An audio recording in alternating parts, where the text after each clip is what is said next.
ملک میں عام انتخابات 2024 کے ایک سال مکمل ہوئے۔ آج پی ٹی آئی کی طرف سے ملک بھر میں یوم سیاہ منایا جا رہا ہے۔ اس الیکشن میں کیسے ایک پارٹی کو عملاً الیکشن سے باہر کر دیا۔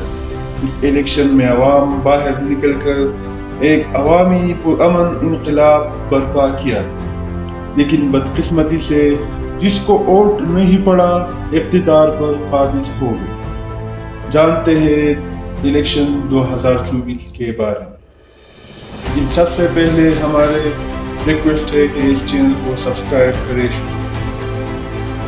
اگست 2023 میں شہباز شریف نے قومی اسمبلی کو مدت پوری کرنے سے کچھ دن پہلے تحلیل کر دیا، جس کے بعد ملک میں 90 روز میں الیکشن کرانا تھا، لیکن ایسا نہیں ہوا۔ سپریم کورٹ کے مداخلت کے بعد ملک میں 8 فروری 2024 کو الیکشن کی تاریخ مقرر ہوئی۔ الیکشن سے پہلے 9 مئی کو استعمال کر کے پی ٹی آئی جو ایک سیاسی پارٹی تھی اس کو نشانہ بنایا۔ سخت ریاستی جبر اور تشدد کا سامنا کرنا پڑا۔ 13 جنوری 2024 کو پی ٹی آئی سے الیکشن کمیشن کے فیصلے پر مہر لگا کر سپریم کورٹ کے چیف جسٹس قاضی باعز عیسیٰ کے سربراہی میں 3 رکنی بینچ نے پی ٹی آئی سے بلے کا نشان چھین لیا۔ اس کے بعد الیکشن کمیشن نے پی ٹی آئی کی تمام قومی اور صوبائی امیدواران کو آزاد ڈکلیئر کر دیا۔ پی ٹی آئی کے آزاد امیدواروں کو بینڈی، پیالہ، کپ اور تذلیل کرنے والے نشانات دے دیے گئے۔ اس امیدواروں کو کہیں بھی ریاست اور اسٹیبلشمنٹ کی طرف سے بھی جلسہ اور جلوس یا کمپین کی اجازت تک نہیں تھی۔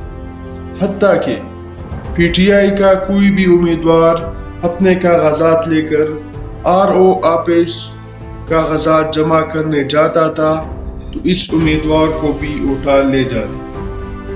بعد میں جب امیدواروں کی ضمانتیوں کو بھی اٹھانا جانے لگا، پی ٹی آئی سے بلے کا نشان لے کر پھر بھی امیدواروں کو کاغذات جمع کروانے نہیں دیے۔ یہ سب کچھ اسلامی جمہوریہ پاکستان، جی ہاں، اسلامی جمہوریہ پاکستان میں اسٹیبلشمنٹ ڈنڈے کے زور پر کھڑا تھا۔ جب 8 فروری کا دن آیا تو عدد صبح ہی ملک بھر میں موبائل فون کے سگنل چلے گئے۔ رات تک ملک بغیر موبائل اور انٹرنیٹ چلتا رہا۔ 8 فروری کو عوام پرامن طریقے سے باہر نکلی اور پی ٹی آئی کے آزاد امیدواروں کو ووٹ ڈالا، جس کے نشان بھی ایک نہ تھا بلکہ ہر حلقے میں مختلف نشانات تھے۔ جیسے ہی شام 5 بجے کے بعد نتائج آنا شروع ہوئے تو ووٹوں کی بکسوں سے کہیں 2/3 تو کہیں 3/4 ووٹ پی ٹی آئی کو پڑا۔ جب یہ غیر سرکاری اور غیر حتمی نتائج آنا شروع ہوئے تو جو اسٹیبلشمنٹ سب کچھ مسلم لیگ کو حکومت میں لانے کے لیے کرتے تھے، سب کچھ توقعات کے برعکس آیا۔ تقریباً رات کو جب مکمل نتائج آنا شروع ہو گئے تو تقریباً پی ٹی آئی 180 کے قریب سیٹوں پر آ گئی تھی، جبکہ مسلم لیگ بمشکل 30 سیٹوں پر ہی برتری حاصل کی۔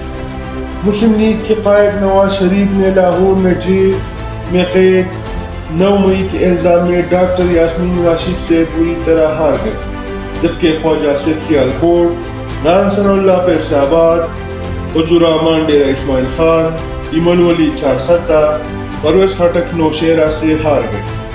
پی ٹی آئی کے آزاد امیدوار جیت گئے۔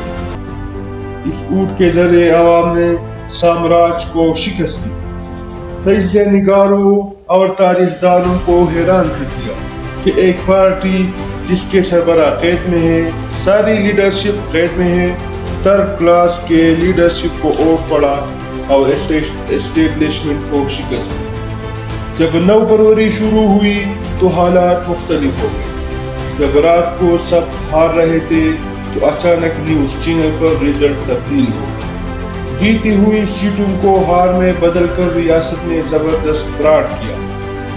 فارم 45 نے ہارنے والے امیدواروں کو فارم 47 کے ذریعے اقتدار میں لایا، جو آج تک فارم پر مسلط ہے۔ آج پی ٹی آئی ملک بھر میں یوم سیاہ منائے جا رہی ہے۔ اس کا مقصد ملک پر قابض حکومت کو نہیں مانتا اور مطالبہ ہے کہ چوری ہوئی مینڈیٹ کو واپس کرے۔ پی ٹی آئی کا مرکزی جلسہ سوابی میں ہو رہا ہے۔ اس کے علاوہ پنجاب اور دیگر شہروں میں جگہ جگہ احتجاج کیا جائے گا۔ سوابی جلسے کے لیے قافلے نکل پڑے۔ جنید اکبر نئے صدر خیبر پختونخوا کا بھی امتحان ہے کہ یہ جلسہ کامیاب ہوگا یا نہیں، اور پی ٹی آئی کے لیے بھی امتحان ہے کہ 26 نومبر کے سانحے کے بعد لوگ باہر نکلتے ہیں یا نہیں۔